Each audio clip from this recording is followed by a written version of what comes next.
Come prima cosa srotolo un rotolo di pasta sfoglia del formato rettangolare. Con il tagliapasta a forma di fiore, si trova facilmente in commercio a pochissimi euro, incido tutta la sfoglia.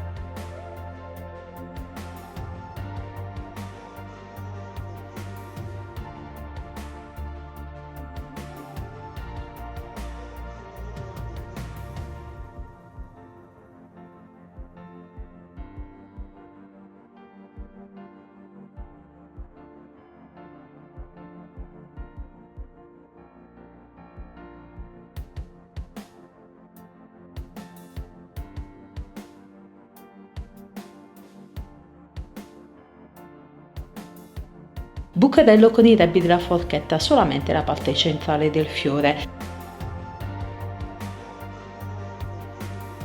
Dispongo all'interno di una teglia per muffin i birottini di carta, adagino ognuno un fiore.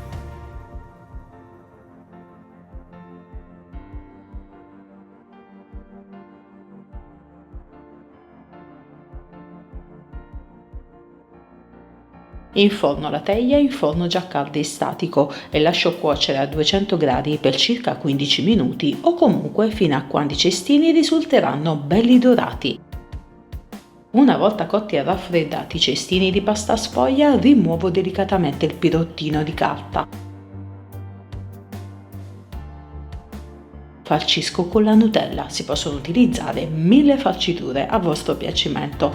Per facilitare il tutto l'ho inserita nella sacca poche, ma si può utilizzare tranquillamente anche un cucchiaino. Decoro la superficie con granella di nocciole, termino con zucchero a velo. Facili e veloci da realizzare, i cestini di pasta sfoglia sono una vera goduria per il palato, belli e molto scenografici, pochissimi ingredienti per un risultato da leccarsi i baffi. Cosa aspettate? Invito a provarli subito. Vi ricordo, per chi ancora non l'avesse fatto, di iscrivervi al mio canale, è completamente gratis, di attivare la campanella per rimanere sempre aggiornati sulle mie nuove ricette. Se questa ricetta vi è piaciuta, condividetela sui vostri social, in questo modo farete crescere il mio canale. Grazie mille di cuore a tutti.